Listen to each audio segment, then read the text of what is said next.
La fusione societaria tra APS e Bus Italia in un'unica società Bus Italia Veneto è stata la conseguenza delle politiche dei trasporti negli ultimi anni che in Veneto si basa sui collegamenti provinciali.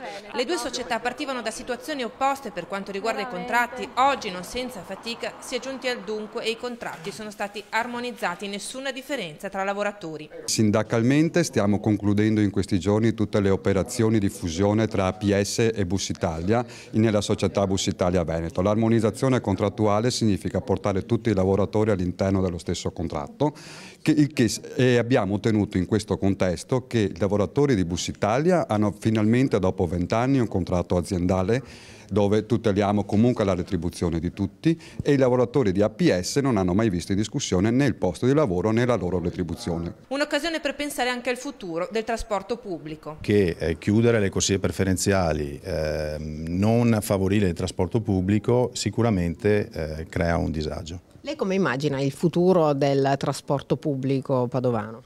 Beh, me lo immagino come nelle grandi città europee dove il centro storico è chiuso al traffico privato, dove c'è una priorità nel trasporto pubblico e vengono valorizzati tutti i sistemi di trasporto, quindi tram, autobus, treno, filobus e quant'altro, quello che ci può essere.